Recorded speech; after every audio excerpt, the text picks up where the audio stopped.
Kamusta na kayo mga kaapu-apuhan ko? Pasensya na ha, hinhi ka ang lola. Pero, napavlog ako kasi kuhang-kuha talaga nito yung inis ko. Tingnan nyo, oh. You fight for the Dutertes. We fight for the Philippines. Wow! That's the difference. The Philippines is not a Duterte kingdom. Hanggat may boses gagamitin para isigaw, mabuhay ang Pilipinas. Wow! Coming from you.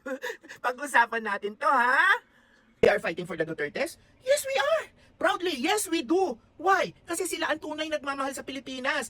Paano ko nasabi? Sino ba ang nagbuking ng mga blanco sa GAA at matapang na hinarap? 'Di ba? Si Tatay Digong? O, 'di ba? Sino ang nagbuking tungkol sa anomalya sa flood control? Hindi ba si BP Sara? 'Di ba? Naka-televise lahat 'yan. Hindi nyo man lang ba naisip na dahil sa sakripisyo nilang yan, lahat na lang ngayon ginagawa sa kanila. Sobrang mga kaso, mga bagay na ikakasama nila, lahat ipinapasa na sa kanila. Tapos ipagkakaiba ba namin yung kakaprasong suporta namin sa kanila? Yun na nga lang ang tanging nagagawa namin so that they will remain strong sa pagharap sa mga ginagawang ganyang bagay sa kanila.